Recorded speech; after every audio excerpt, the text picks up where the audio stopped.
The vast expanse of Nevada's Badlands stretches endlessly to the horizon. Hidden within these mountain strongholds are some of America's deepest and darkest secrets. Secret aircraft and the other legends of Area 51. Among these sandstone canyons today, there's a new glimmer of truth. Shrouded in mystery, it's a story that demands to be told. These are the witnesses of one of America's most unusual UFO encounters in history.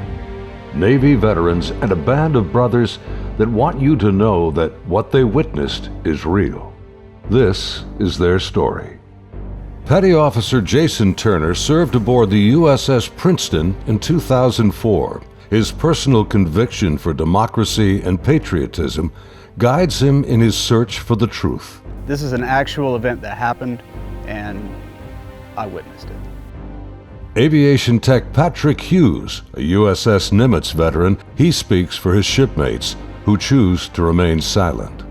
I'm one of those who has to see to believe, and obviously I've seen the evidence of this, so it exists. Top Gun Air Intercept Controller Kevin Day and Fire Controlman Gary Voorhees, both from the Princeton, served together in the ship's Combat Information Center. They saw them first, whatever it is they are. They wanted to show themselves, whatever they were. I don't think they wanted anything really to do with us. They were literally breaking the laws of physics in my eyes. These sailors are here for truth and vindication, and their story goes back over a decade to a time and place that marked a departure for all of them, both in their Navy careers, but also in their knowledge of the limits of man's technological understanding of our world.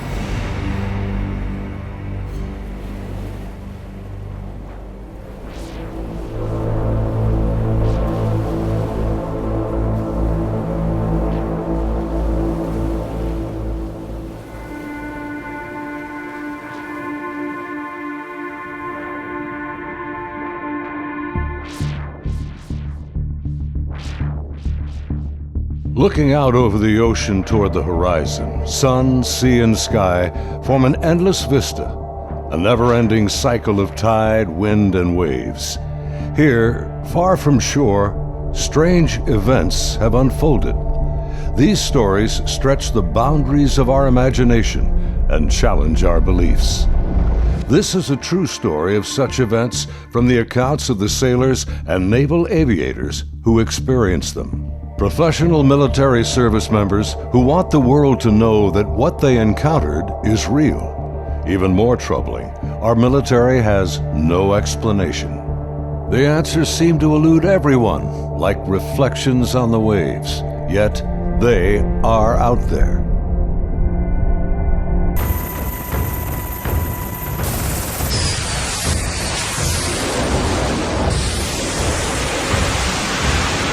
November 10th, 2004.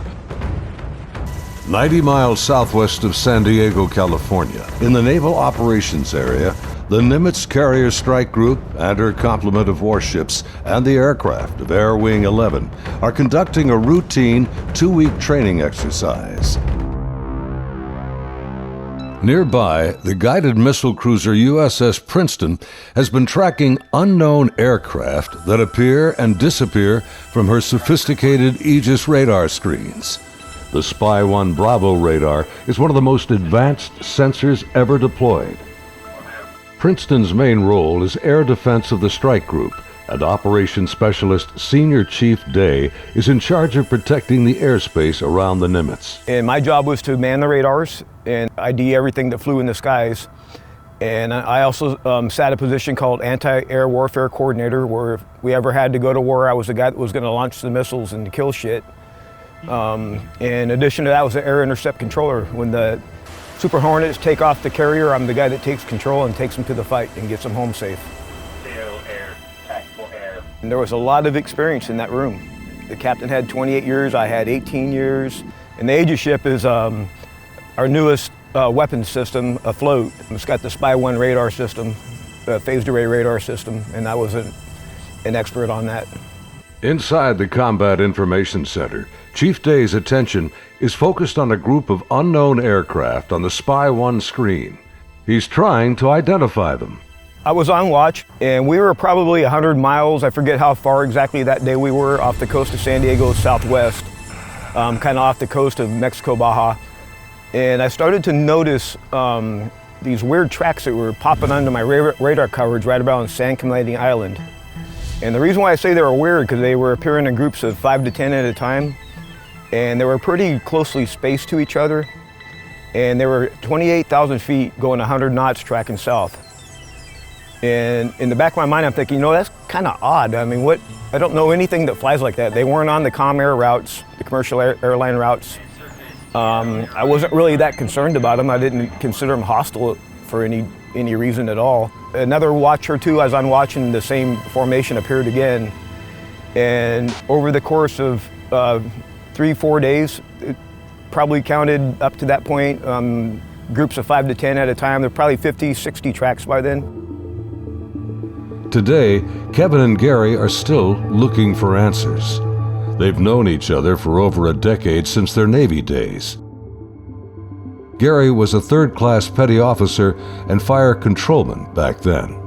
I worked on the Aegis computer system on a CG-59 guided missile cruiser, the USS Princeton. I'm in charge of CEC and data recording and maintaining and operating all the mainframes that run the system. They're both becoming increasingly frustrated in their attempts to ID the strange aerial objects, which have no transponders and fit no known flight profiles. The guys that work on the Spy 1 Bravo radar, they had come across and said they needed to take the system down for recalibration because they were getting clutter or ghost tracks, and they needed to recalibrate to get rid of them. Then once they did finish all that recalibration, bring it back up, the tracks didn't disappear. They were still there, but they were actually sharper and clearer. They were doing diagnostic tests on everything we had to make sure it was not a system malfunction. And it turned out that it wasn't. These were actually real objects.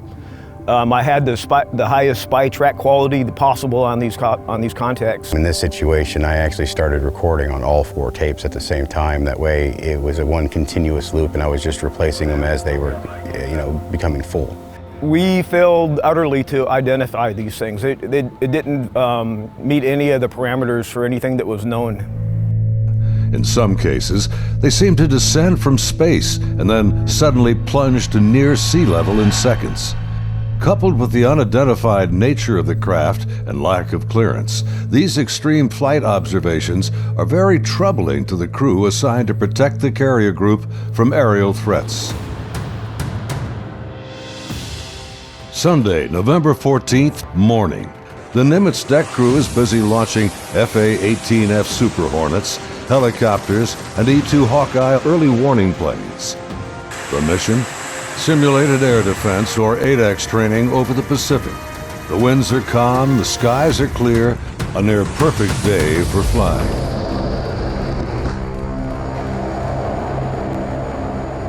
As they launch, the Black Aces squadron has no knowledge of events happening nearby. In the back of my mind, that's when I determined I was going to become concerned about these objects, is we were getting ready to launch a whole bunch of aircraft in that same piece of sky. Fast Eagle climbs out to 20,000 feet and heads to the cap station about 40 miles south of the carrier. The cap is a rendezvous point used to form up with the other airplanes. Just 25 miles separation. The commander of Fast Eagle has over a decade in the air wing. His wingman for the day is a new pilot, a young officer on her first carrier deployment. She's paired with a senior pilot, her backseat weapons system officer for the mission. He will manage navigation and the advanced radar and targeting pods on the aircraft.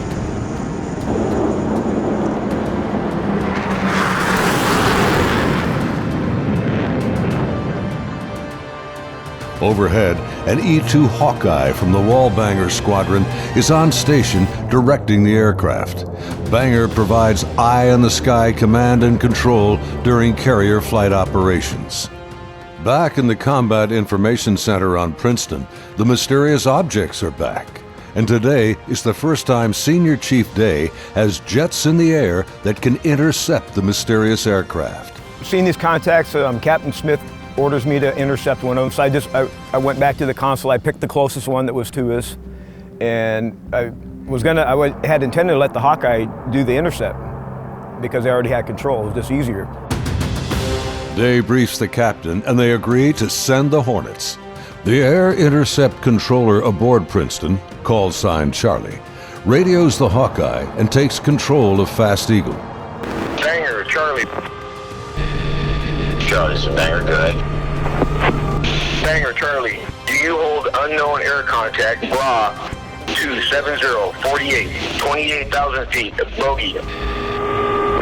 Charlie, banger, negative. Radar picture is clean. The E-2 radar operators have been frustrated in their attempts to get a radar return on the unknown aerial target that Princeton is tracking. Even with their 24-foot radar dish, they can't get a lock on the object. Banger, Charlie. Transfer Fast Eagle flight to Charlie Control, button 13. We have a real-world tasking for them. Charlie, banger, roger. Fast Eagle, Charlie, stand by for real-world tasking. Charlie, Fast Eagle, send it. We vector them towards that position in the sky, and real quiet on the radio. I'm just giving them bra calls, which is bearing range altitude, to these unknown bogey group. And basically I'm just telling their crew where the object is, the bearing from them, and the range from them, and the altitude, so they can drive towards it.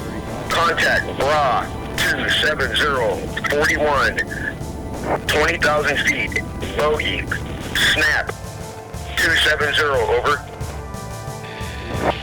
Roger, bearing 270, 41 miles. 100, go trail. 100. Say state. State 12,000 pounds. Clean, do you have it? I'm trying to get a track on it now. They sent link 16, but my radar picture is clean. The next radio call takes everyone by surprise. Fast Eagle 110, say loadout. 110, what's your weapons loadout? Yeah, the tactical action officer, the TAO, jumps on the radio. Her name was Lieutenant Elders, and she just point blank asked the Fast Eagle flight if they were carrying any type of weapons.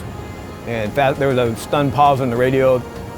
Wings clean, Princeton. We just have CADAM training missiles, and they're not coming off the rail.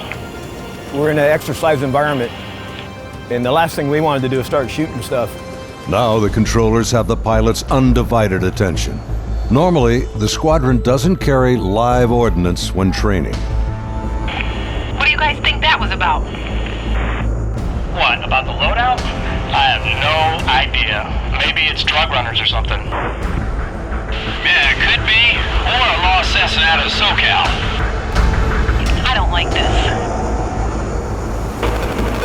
Fast Eagle, Charlie, contact bra 160-34, 8,000 feet, bogey.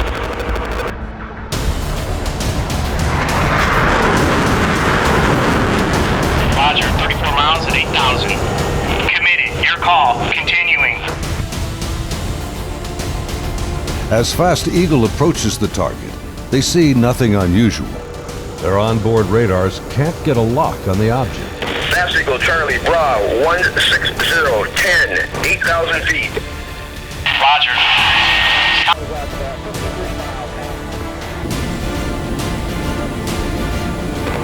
Fast Eagle, Charlie, merge plot. Basically what the merge plot means on the radar, you got two objects in the same vertical piece of sky, so when I'm looking at the 2D display, it looks like a one radar blob now. Confirm the object appears stationary. I had it at 17.7. Showing, again, basically no airspeed on it. Hey, you guys seeing us? What is that?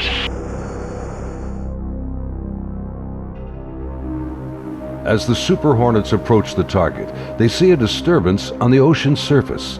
It's about the size of a 737, and it looks like something could be just below the surface. 100, anchor here, Angels 24. Roger. Charlie, Fast Eagle. We're observing something in the water here, possibly aircraft in the water at the merge plot, just north of our position, about 2 miles. Charlie, roger. I'm descending to Angels 14 to take a look. Do you think that's our unknown? Man, not sure. Radar's clean. As soon as he got to the merge plot position, the object that he was intercepting dropped from 28,000 feet down to 50 feet above the water in 0.78 seconds, as I found out later the next day. As the Super Hornets get closer to the ocean disturbance, he suddenly spots another craft above it, a much smaller white object with an oblong shape, hovering, then darting just above the waves.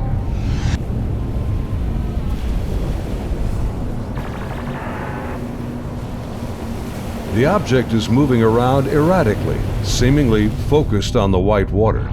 The shape is similar to a tic-tac. It's smooth like porcelain. It's not an airplane.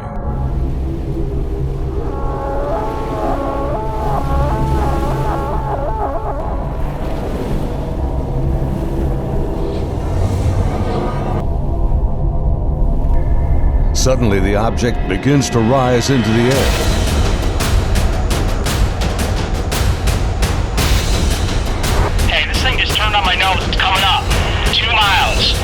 The strange craft begins mirroring the turn rate of Fast Eagle. Charlie 1 Vulgate, 287, 2 miles, Angels 5. The object is now at his 3 o'clock position as he continues to turn with it. He's turning hard at 3,000 meters. We had the external communications in the speaker in combat so everyone could listen to it. And the next thing I hear in the radio going, oh my God, I'm engaged, I'm engaged. 1,000 meters, he's southwest, Angels 8.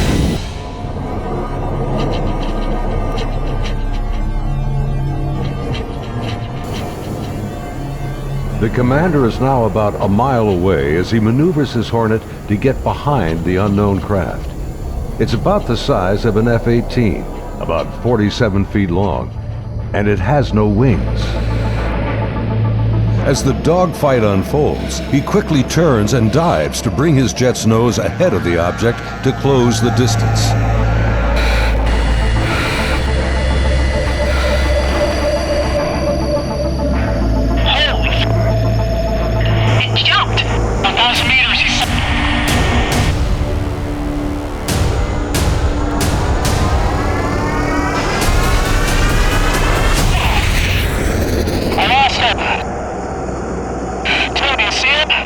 Suddenly, the tic-tac rockets past.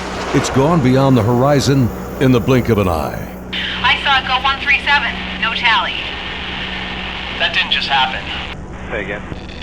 Fast Eagle Charlie, sir, you're not going to believe this, but the bogey group is now back at your cap station.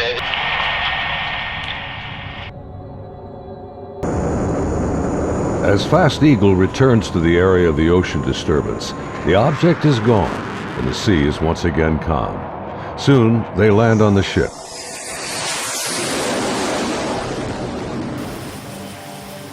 Back on board Banger, the flight crew has been listening to the radio transmissions from Fast Eagle. The crew has been tracking the intercepts on their advanced display systems called the CEC. One of the radar operators, who wishes to remain anonymous, describes hearing the fear in the pilots' voices, and he knows this is no drill. I had a good friend who flew on the Hawkeyes. We've been calling him Roger to protect his identity because he didn't want to come forward at this time, but he wanted to contribute to the story to verify that it actually happened. So there were 5 people in the airplane. Roger would have been sitting in the radar officer seat, which is towards the back middle of the plane. To the side of each one of them, or behind them, depending how the chair's rotating, is a window. Suddenly, his attention is drawn to something outside the Hawkeye. He and the entire crew watch in disbelief as a tic-tac object suddenly forms up on their E2 and then just as quickly shoots away from sight. The crew is left in disbelief.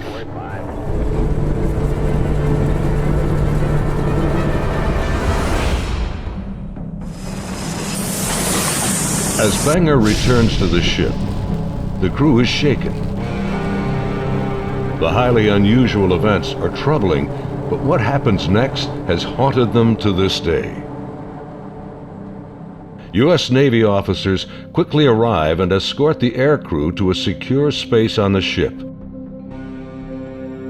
As the crewmen begin to take off their flight gear, an officer begins the debriefing by telling them this event did not happen, and they are given non-disclosure agreements to sign.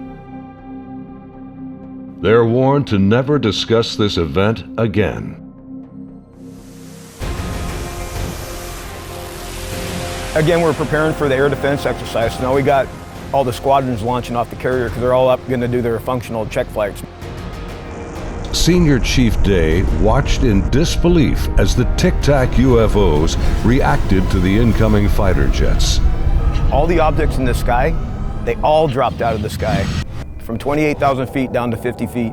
Based on the Spy 1 Bravo radar system, the object descended at over 24,000 miles an hour. It was unbelievable because normally what would happen if a normal aircraft did that? First of all, it would fly apart. It wouldn't be able to withstand the G-forces, and there would be multiple sonic booms. It would be boom, boom, boom, boom, boom, boom, boom, boom, boom, and this did not make any sonic booms. From what I observed, I saw that it went from, right around between 25 and 30,000 feet down to sea level and below sea level. Contact, tag number 042. Below sea level was confirmed to me by the actual sonar techs that were in combat, in communications with other techs that had said they had an active track on it under the water.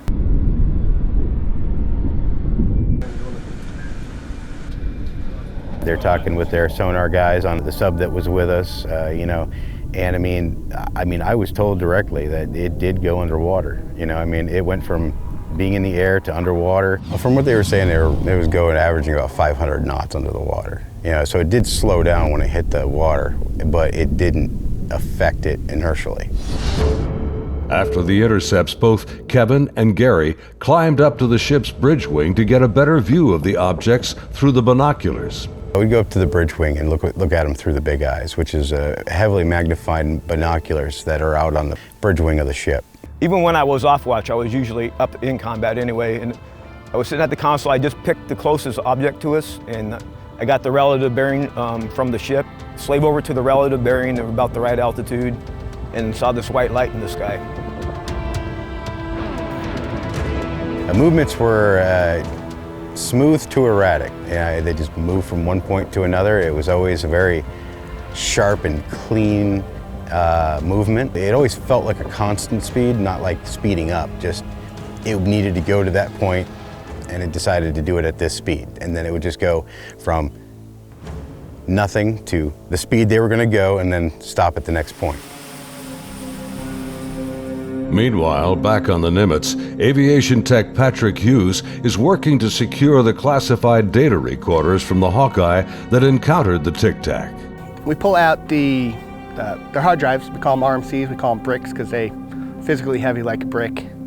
But they contain the software to run the airplane. And they also record a lot of the data that the aircrew sees during the flight. So we take the removable stuff, we take it out, we go downstairs, back to our shop. Patrick's job involves tracking the chain of custody of the hard drives. Then we open up the safe, put them in the safe. We've got tracking sheets so we know what RMCs are on what airplane. We know who signed them out, who put them in the airplane, who took them out of the airplane. As he gets ready to wrap up the mission, there's a knock on the door. Our commanding officer's there, two other guys in flight suits who I'm assuming were Air Force officers, because pretty sure that's the insignia they had on. But they were not on the ship earlier. I did not see them come on the ship, so I'm not sure how they got there. But the skipper basically said, I need the bricks off the flight. We opened the safe, we put them in the bags.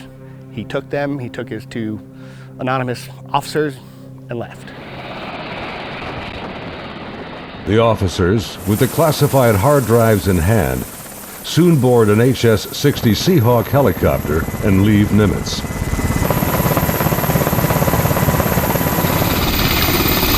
Soon thereafter, Petty Officer Voorhees has his own visit by unknown officials on the Princeton. Once they landed and everybody got off, then about maybe 20 minutes later, I got called in to have all my data recording tapes turned over. And then also told that I needed to reload CEC because it had been wiped. So it was, so I turned over all the tapes, and then they also said if there's any even blank tapes to erase anything else that's in the shop. Well, they were plainclothes people that came aboard on the helicopter. It was my chain of command that took control of the tapes from me. The helo left with them after that, so because we went right back to flight ops. The link between the Tic Tacs and these men is unknown. How they became aware of the UFO encounters and how they arrived so quickly on board after the event is also a mystery. The video you are now watching is the actual gun camera FLIR footage of the Tic Tac taken by a later flight. This is the first video ever released by the US government showing military planes engaging UFOs. The advanced targeting pod, known as ATFLIR, works in both TV mode and infrared mode. The film reveals no control surfaces, no exhaust plume, a uniform heat signature, and no visible means of propulsion. Gary and his shipmates saw the FLIR film on their consoles and on the secret LAN aboard the Princeton. It was a much clearer video. You could see the shape of the ship. You could see it, moving. I tried to go and get a disc to come make a copy of it, and by the time I got back, it was already off of our hard drive, off the secret LAN. No access to it whatsoever. Petty Officer Jason Turner also saw a much higher resolution version of the FLIR film showing strange appendages extending from the object. But it did have some protruding at the bottom of it. I couldn't tell if they were curled back or straight down. Jason says the video was approximately 10 minutes in length and much longer than the video that has been released. I saw this video playing and I'd ask him, is this what we're training, or what's part of this training that we're going through? And he said, no, this is real life. And when I saw it, it was a very clear image, a very clear video, and this thing was going berserk, like making turns, like it's incredible. The amount of G-forces that it would put on a human that this thing was doing. The jets were like trying to trail this thing, and it would just run off and leave them. It would just poof, gone, and then it would come back, and then you would see it, and then it made a maneuver, like they were chasing it straight on. It was going with them. This thing stopped, turned, and just phew, gone. That's the only way to describe what it looked like. Dude, this is a fucking drone, bro. There's a whole fleet of them. Look on the ASA.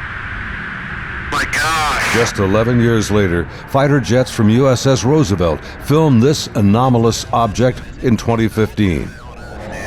Well, if there's look at this thing. It's rotating. Like the Nimitz encounter, they too were conducting routine training when fleets of UFOs were encountered by the pilots. The Nimitz encounters remained cloaked secrecy for over 13 years. The first-hand testimony about UFO sightings is practically unheard of from military service members. Thanks to the brave and honest accounts of the sailors and naval aviators who have come forward to relate their experiences, and of the remarkable videos they filmed that day, the silence has been broken. I dealt with this all on my own for many, many years, and it was not a very pleasant journey to go through, because no one really believes you.